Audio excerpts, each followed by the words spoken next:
Hello students, welcome to Rana classes. So आज हम class 10th physics के अंदर चैप्टर नंबर 10 एनसीईआरटी का लाइट रिफ्लेक्शन एंड रिफ्रैक्शन करेंगे। इस चैप्टर में बेसिकली हम लाइट के बारे में पढ़ेंगे कि लाइट क्या होती है, लाइट की हेल्प से हम किस टाइप से हम डिफरेंट हमारी इमेज फॉर्मेशन होती है, हम कैसे चीज़ों को देखते हैं, हमारे आसपास डिफरेंट टाइप्स की चीज़ें होती हैं, हम उन्हें किस टाइप से देखते हैं। और साथ ही हम लाइट के दो फॉर्म्स पढ़ेंगे कि लाइट कब रिफ्लेक्ट होती है और कब रिफ्रैक्ट होती है। तो ये सब चीज़ें हम इस चैप्टर के अंदर पढ़ेंगे। तो ये चैप्टर बहुत ही इंपॉर्टेंट है एग्जाम पॉइंट ऑफ व्यू से भी, और काफ़ी इंटरेस्टिंग चैप्टर भी है, तो आपको इस चैप्टर को पढ़ने में मज़ा भी बहुत आएगा। तो सबसे पहले आता है कि लाइट होती क्या है। तो जैसा कि हम देखते हैं, जब हम किसी भी डार्क रूम में जाएं, ठीक है, तो डार्क रूम में जो हमें ऑब्जेक्ट्स होते हैं वो दिखते नहीं हैं, बट जैसे ही हम लाइट लेके आते हैं उस रूम में, हम कोई भी ऑब्जेक्ट है जिसमें लाइट होगी वो लेके आए या फिर लाइट ऑन करें, तो उस रूम में जितनी भी चीज़ें होंगी वो सारी चीज़ें हमें दिखाई देने लगती हैं। तो सबसे पहला पॉइंट ये आता है कि किस वजह से वो चीज़ें विजिबल हुई हैं। ठीक है, वो जो विजिबिलिटी थी, पहले डार्क रूम में थे तो हमें चीज़ें नहीं दिखाई दे रही थी, बट लाइटनिंग करने के बाद हमें चीज़ें दिखाई देने लगी। तो वो जो विजिबिलिटी थी वो किस वजह से हुई है, वो हुई है लाइट की वजह से। ठीक है, तो अब हम सोचेंगे कि लाइट है क्या। नॉर्मली हमें सब कुछ पता होता है, हमें पता है कि लाइट क्या चीज़ है, बट इसे अगर हमें एक्सप्लेन करना है तो हम कैसे करेंगे कि लाइट क्या होती है, फॉर्म ऑफ एनर्जी होती है, एनर्जी की ही एक फॉर्म होती है। जैसे हीट एनर्जी की फॉर्म है, इसी टाइप से लाइट भी एनर्जी की फॉर्म होती है। Help us to see objects, ये हमें क्या करती है, ऑब्जेक्ट्स को देखने में हेल्प करती है, क्योंकि विदाउट लाइट हम ऑब्जेक्ट्स को नहीं देख पाएंगे। अगर किसी भी रूम में लाइट नहीं है या लाइट बहुत ही कम है तो हमें ऑब्जेक्ट्स को देखने में मुश्किल हो जाएगी। तो लाइट एक टाइप की फॉर्म ऑफ एनर्जी होती है जो हमें ऑब्जेक्ट्स को देखने में हेल्प करती है। अब जैसा कि हमें पता है कि जब दिन होती है, डे टाइम में हमारे पास क्या होती है, सनलाइट होती है, जो हमारे लिए एक नेचुरल लाइट की तरह काम करती है। और ये नेचुरल लाइट की वजह से हम इजीली हमारे आसपास जितने भी चीजें हैं उनको देख पाते हैं। और नाइट के टाइम पे मून हमारा नेचुरल लाइट की तरह काम करता है, बट उसकी रोशनी जो होती है वो कम होती है, जिसकी वजह से हमें चीजें बहुत अच्छे से दिखाई नहीं देती हैं, बट फिर भी दिखाई देती हैं। ठीक है, तो ये हमारे पास क्या हो गई लाइट, कि लाइट होती क्या है। अब क्वेश्चन ये अराइज होता है कि लाइट की हेल्प से हम देख कैसे पाते हैं। तो अब कोई भी सोर्स है हमारा, ठीक है, ये मान लिया हमारे पास सोर्स है, लाइट का सोर्स है, सोर्स ऑफ लाइट है ये हमारे पास। इस सोर्स से जब लाइट जाएगी किसी भी ऑब्जेक्ट में, मान लो मुझे ये चीज देखनी है, कोई भी चीज है, ठीक है, ये कोई भी हमारे पास क्या हो गया, ऑब्जेक्ट है। जब किसी भी सोर्स ऑफ लाइट से रेज जाती हैं, ऑब्जेक्ट से टकराती हैं, तो ऑब्जेक्ट क्या कर देता है, उन लाइट को रिफ्लेक्ट कर देता है, वापस भेज देता है। ठीक है, और वापस भेजने पे लाइट को रिफ्लेक्ट करा, जिस भी ऑब्जेक्ट से वो टकराएंगी वो लाइट को क्या कर देगा, रिफ्लेक्ट कर देगा। ये रेज हमारी आईज में पहुंचती है और हम आईज के थ्रू उस ऑब्जेक्ट को देख पाते हैं। तो ये एक प्रोसेस है जिस प्रोसेस की वजह से हमें लाइट के थ्रू कोई भी ऑब्जेक्ट दिखता है।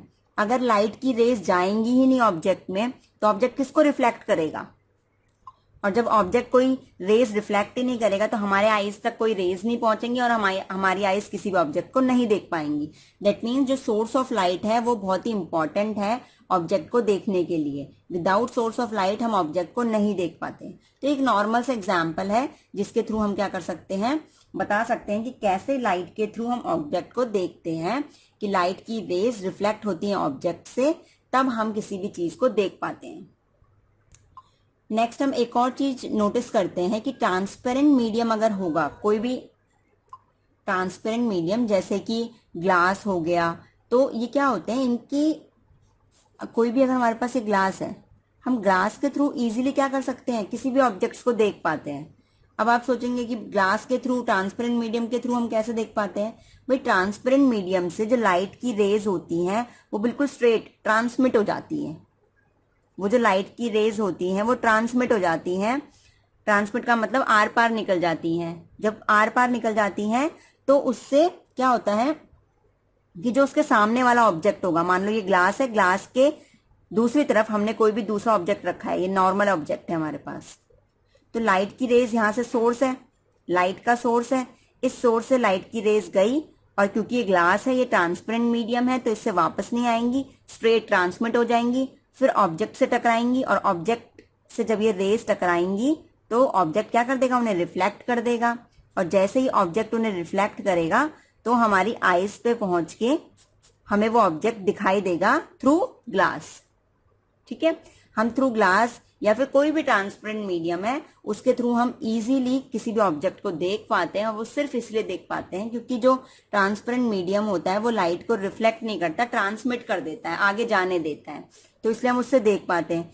और अगर हमारा मीडियम ट्रांसपेरेंट ना हो, जैसे मान लिया ये पेपर ही है, ये पेपर ट्रांसपेरेंट नहीं है, तो इस पेपर को अगर मैं आइस के सामने रखूंगी तो मुझे पेपर ही दिखाई देगा, उसके दूसरी तरफ जो भी ऑब्जेक्ट्स हैं वो नहीं दिखाई देंगे, क्योंकि जो ये पेपर है वो लाइट को रिफ्लेक्ट कर दे रहा है, आगे नहीं जाने दे रहा है, ट्रांसमिट नहीं होने दे रहा है।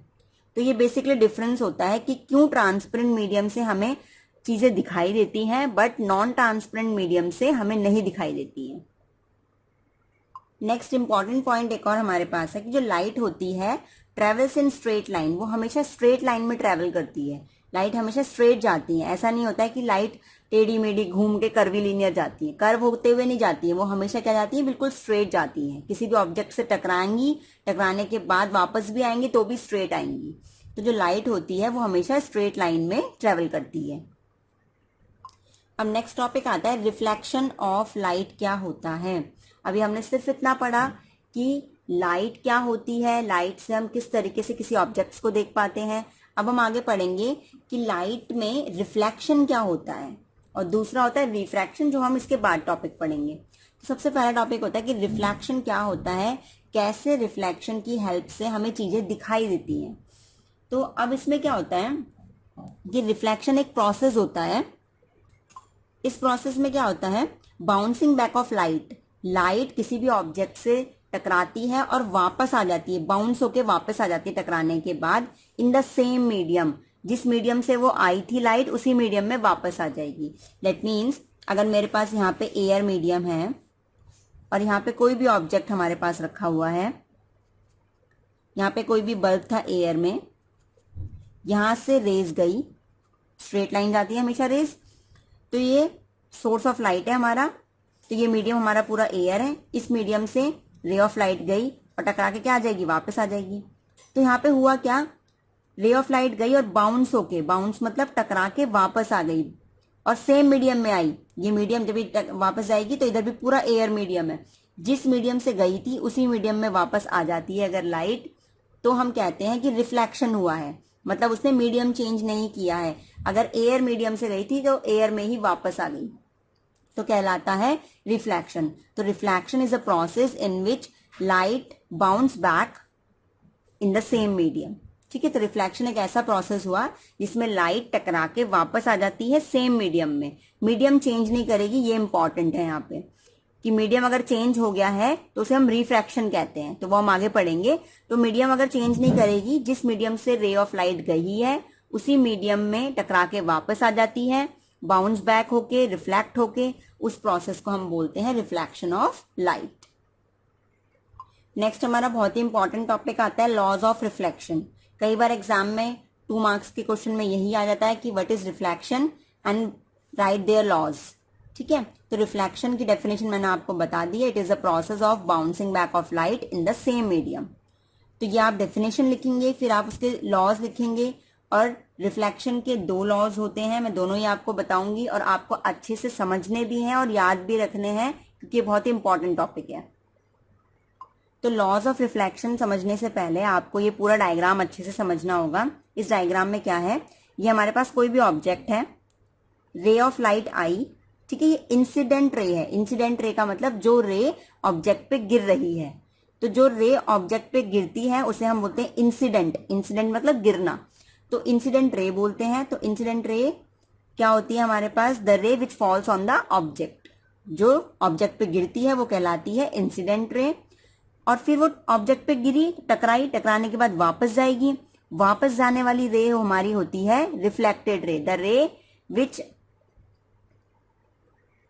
Bounces back is known as reflected ray. जो रे बाउंस बैक हो जाएगी मतलब टकरा के वापस जाएगी वो रिफ्लेक्टेड रे होगी, और जो फॉल करेगी वो इंसिडेंट रे होगी।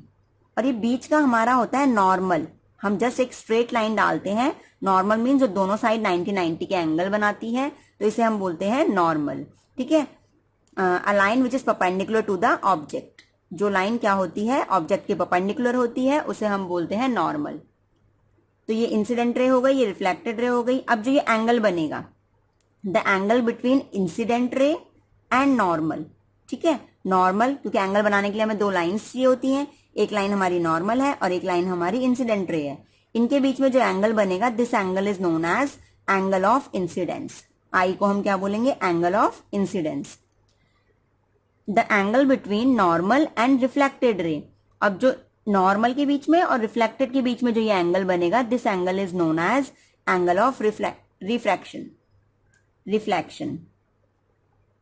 ठीक है, ये रिफ्लेक्शन का एंगल होगा हमारा। तो दो एंगल्स हमारे बन गए, एक इंसिडेंस के साथ जो बनाएगा नॉर्मल, वो बनाएगा angle of incidence. Reflected ray के साथ जो एंगल बनाएगा नॉर्मल, वो बनाएगा एंगल ऑफ रिफ्लेक्शन। ठीक है, तो ये दो एंगल बन गए। तो ये डायग्राम आपको समझ में आ गया होगा। अब डायग्राम समझने के बाद हम लॉज समझेंगे। तो सबसे पहला लॉ कहता है कि जब भी कोई भी रे ऑफ लाइट गिरेगी किसी ऑब्जेक्ट पे और वो बाउंस बैक हो जाएगी सेम मीडियम में, मतलब वो रिफ्लेक्ट हो जाएगी, तो उस टाइम पे जो एंगल ऑफ इंसिडेंस बनता है और एंगल ऑफ रिफ्लेक्शन बनता है, वो दोनों हमेशा इक्वल होंगे। ठीक है, तो रिफ्लेक्शन प्रोसेस तभी होगा जब ये दोनों एंगल इक्वल होंगे। जब भी रिफ्लेक्शन होगा लाइट का, तब ये बहुत ही नेसेसरी है, ये जरूरी है कि दोनों एंगल इक्वल होंगे ही होंगे। अगर एंगल्स इक्वल नहीं हुए तो वो रिफ्लेक्शन नहीं कहलाएगा। ठीक है, तो सबसे पहला लॉ हमारा हो गया रिफ्लेक्शन का कि angle of incidence and angle of reflection दोनों क्या होंगे, इक्वल होंगे। I is equals to are होंगे रिफ्लेक्शन के प्रोसेस में। नेक्स्ट हमारा जो इसका लॉ है वो आप पहले इसमें समझ लीजिए डायग्राम में। नेक्स्ट लॉ हमारा कहता है कि जो इंसिडेंट रे है, ये हमारी इंसिडेंट रे है, ये बीच वाला हमारा नॉर्मल है और ये रिफ्लेक्टेड रे है, are lies on the same plane. ये एक ही प्लेन में होंगे, दिख भी रहा है हमें। प्लेन आपको पता है ये 2D होता है, तो ये हमारा नॉर्मल सा एक प्लेन ऑब्जेक्ट को अगर हम प्लेन मान लेते हैं, ये तीनों एक ही प्लेन में तो लाई करते हैं। ये इंसिडेंस, नॉर्मल और reflected ray lies on the same plane. तो दूसरा लॉ हमारा यही है। तो इस एग्जाम में कैसे लिखेंगे, the incident ray, normal and reflected ray are lie in the same plane. तो ये हमारा दूसरा लॉ हो गया। ये दोनों लॉज बहुत ही इंपॉर्टेंट हैं, आपको सिंपल से याद रखना है कि फर्स्ट लॉ कहता है I is equals to are, और दूसरा जो हमारा लॉ है वो कहता है इंसिडेंट रे, नॉर्मल और रिफ्लेक्टेड रे, ये तीनों एक ही प्लेन में लाई करती हैं। सिंपल से लॉज हैं, आपको याद रखने हैं क्योंकि इंपॉर्टेंट है। अब नॉर्मली आपने एक चीज देखी होगी कि जो मिरर होते हैं हमारे घर में, ठीक है, हमारे घरों में जो मिरर्स होते हैं, वो मिरर्स क्या करते हैं, रिफ्लेक्शन करते हैं। ठीक है, हमारी जो हम जब भी उनके सामने खड़े हो जाएं तो हमको रिफ्लेक्ट कर देते हैं, हमारी इमेज दिखाते हैं अपने अंदर, तो वो रिफ्लेक्शन ही तो हुआ जब हम उनके सामने खड़े होंगे। ठीक है, तो रेज ऑफ लाइट जो भी उनके अंदर जा रही हैं, उनको वो क्या करते हैं, रिफ्लेक्ट करते हैं और हमें हमारी इमेज दिखाई देती है। तो मिरर्स जो होते हैं वो रिफ्लेक्शन प्रोसेस को यूज करते हैं, क्योंकि उनकी जो पीछे से आप देखेंगे जब भी मिरर को, तो एक साइड से वो पॉलिश होता है। हमेशा आप कोई भी मिरर ले लीजिए, जो इस भी मिरर में आपकी इमेज दिखाई दे रही है, अगर आप उसको देखेंगे, पूरे मिरर को निकाल के देखेंगे, तो हमेशा वो पीछे की साइड से पॉलिश्ड होगा, क्योंकि तभी जाके रेज टकरा के वापस आएंगी। क्योंकि अगर वो पॉलिश नहीं होगा, सोचिए, तो अगर वो पॉलिश नहीं होगा तो वो ट्रांसपेरेंट बन जाएगा। ठीक है, तो इसलिए उसकी एक साइड जो होती है मिरर की, उसे पॉलिश करना पड़ता है, अदरवाइज विदाउट पॉलिशिंग जो वो मिरर होगा वो ट्रांसपेरेंट बन जाएगा और हमें आर पार दिखाई देगा, हमें हमारी इमेज उसमें नहीं दिखाई देगी। जब वो एक साइड से पॉलिश हो जाता है, तो जब रे ऑफ लाइट जाती है उसमें, टकरा के वापस आ जाती है, हमारी इमेज फिर उसमें दिखाई देती है। अगर टकरा के वापस नहीं आएगी, स्ट्रेट चली जाएगी, तो हमें आगे इस मिरर के जो आगे सामने वाला जो ऑब्जेक्ट होगा वो दिखाई देगा, ना कि हमारी इमेज दिखाई देगी। ठीक है, पॉलिश करने से जो वो मिरर है वो ट्रांसपेरेंट नहीं रहता है, इसलिए हमें हमारी इमेज उसमें दिखाई देती है। इसलिए जितने भी हमारे घरों में मिरर्स होते हैं, जिन्हें हम प्लेन मिरर भी कहते हैं, क्योंकि वो बिल्कुल प्लेन होते हैं। ठीक है, वो बिल्कुल भी ऐसा नहीं होता कि कहीं से मोटा, कहीं से पतला, कहीं से ज्यादा उठा हुआ है, कहीं से कम उठा हुआ है, बिल्कुल प्लेन होते हैं, इसलिए हम उन्हें प्लेन मिरर्स भी कहते हैं। और ये प्लेन मिरर एक साइड से हमेशा पॉलिश होते हैं, जिससे ट्रांसपेरेंट की तरह काम ना करके हमें क्या करें, हमारी इमेजेस को दिखाएं। तो ये होता है हमारा प्लेन मिरर। इसी तरीके से हमारे एक और आता है स्फेरिकल मिरर आते हैं। अब नाम से आपको समझ में आ रहा होगा स्फेरिकल मिरर का मतलब क्या होता है। वो मिरर्स जो किसी स्फेयर के पार्ट होंगे, ठीक है। Those mirrors which are the part of some spheres is known as spherical mirror. एक आपने स्फेयर देखा होगा, कुछ इस टाइप का स्फेयर होता है, ठीक है। जब उसे हम बीच से कट कर देंगे तो हमारे पास दो पोर्शंस बन जाएंगे, this portion and this portion, दो पोर्शंस बन गए। तो इन दो पोर्शंस को, इन दो मिरर्स को हम कहते हैं स्फेरिकल मिरर्स। तो स्फेरिकल मिरर्स क्या हो गए कि वो मिरर्स जो किसी स्फेयर का हिस्सा होते हैं। पहले पूरा स्फेयर था, बीच से कट करने पे दो पोर्शंस बन गए, क्योंकि अगर ये बिल्कुल बंद रहेगा तो हमारी इमेज फॉर्मेशन नहीं हो पाएगी। भाई एक साइड से तो ओपन होना चाहिए, एक साइड से तो जब वो कहीं से ओपन होगा तभी तो हम ऑब्जेक्ट रखेंगे उसके आगे, तो वो बंद नहीं हो सकता है। जिस साइड से भी ओपन होगा हमें क्या करना पड़ेगा, उसके आगे ऑब्जेक्ट रखना पड़ेगा। ऑब्जेक्ट रखेंगे तभी उसके अंदर इमेज फॉर्मेशन होगी, हमें उसके अंदर इमेज दिखाई देगी। तो इसलिए क्या करते हैं, स्फेयर, कोई भी स्फेयर होता है, स्फेरिकल मिरर होता है, पूरा स्फेयर होता है वो, उसको बीच से कट करके दो पोर्शंस निकाल लेते हैं। These two portions are known as spherical mirror, क्योंकि ये क्या थे, किसी स्फेयर का हिस्सा थे। These are the parts of some sphere, therefore these are known as spherical mirror. अब फिर इनको हम नाम देते हैं कॉनकेव और कॉन्वेक्स मिरर। अब कॉनकेव मिरर कौन से होते हैं, कॉन्वेक्स कौन से होते हैं, वो आपको देखना है। तो अब इनमें क्या होता है, पॉलिशिंग होती है। तो इस वाले को हम बोलते हैं कॉनकेव मिरर, अभी मैं आपको इनकी डेफिनेशंस बताऊंगी। और ये हम बोलते हैं कॉन्वेक्स मिरर। अब यहाँ पे आपको दिख रहा है मैंने ये डैश डैश सा लगाया है, इसका मतलब क्या होता है कि ये दो हमारे मिरर्स थे, एक ये वाला था और एक ये वाला था। तो हमने इसकी ये वाली साइड पॉलिश की है, क्योंकि जब तक आप मिरर की कोई भी एक साइड पॉलिश नहीं करेंगे तो आपको इमेज उसमें नहीं दिखाई देगी, नहीं तो वो ट्रांसपेरेंट बन जाएगा। तो हमने इसकी आउटवर्ड साइड हमने पॉलिश कर दी है। तो ऐसे मिरर्स जिनकी आउटवर्ड साइड पॉलिश हो और इनवर्ड से वो रिफ्लेक्शन करेंगे, ठीक है। ऑब्जेक्ट हम रखेंगे इसके आगे यहाँ पे, और यहाँ से, जैसे यहाँ पे मैंने ऑब्जेक्ट रख दिया इसके आगे, इस मिरर के आगे, रेज जाएंगी तो वापस आएंगी ना टकरा के, तो उसकी इनवर्ड साइड से रिफ्लेक्शन होगा, ठीक है। तो जिस मिरर की इनवर्ड साइड से रिफ्लेक्शन होगा और आउटवर्ड साइड उसकी क्या होगी, पॉलिश होगी, उसे हम बोलते हैं कॉनकेव मिरर। तो हम इस तरीके से याद कर सकते हैं। तो concave mirror are those mirrors in which inward sides are getting reflected, वहां से हम रिफ्लेक्शन प्रोसेस कर सकते हैं इनवर्ड साइड से, और आउटवर्ड साइड हमारी पॉलिश होती है। तो अगर आपके पास डेफिनेशन आ गई तो आप लिख सकते हैं a spherical mirror whose reflecting surface is curved inward, जिनकी रिफ्लेक्टिंग सरफेस कौन सी होती है, इनवर्ड वाली होती है, and polish surface is outward, तो वो हमारा कॉनकेव मिरर हो जाएगा। तो ऐसे स्फेरिकल मिरर्स जिनकी आउटवर्ड सरफेस पॉलिश हो और इनवर्ड सरफेस से रिफ्लेक्शन हो रहा हो, उन्हें हम बोलते हैं कॉनकेव मिरर। अब अगर कॉन्वेक्स की बात आ गई तो जस्ट इसका अपोजिट आपने लिख देना है। तो कॉन्वेक्स में हम क्या लिखेंगे, इनवर्ड पोर्शन हमारा क्या होगा, पॉलिश होगा, और आउटवर्ड जो बाहर का पोर्शन होगा, क्योंकि बाहर का पोर्शन हमारा पॉलिश नहीं है, तो जब भी ऑब्जेक्ट हम रखेंगे तो इस साइड, बाहर की साइड ऑब्जेक्ट रखेंगे, रेज जाएगी और टकरा के वापस आएंगी इस तरीके से। तो दैट मीन्स हमारे पास क्या हुआ, जो बाहर की सरफेस है वो रिफ्लेक्शन करेगी यहाँ पे।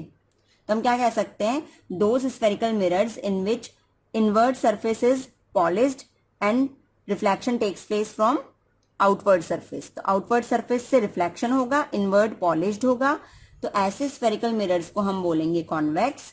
और जिसके इनवर्ड से रिफ्लेक्शन होगा, आउटवर्ड पॉलिश्ड होगा, तो ऐसे स्फेरिकल मिरर्स को हम बोलेंगे कॉनकेव। तो आई होप आपको क्लियर हो गया होगा। तो हमने प्लेन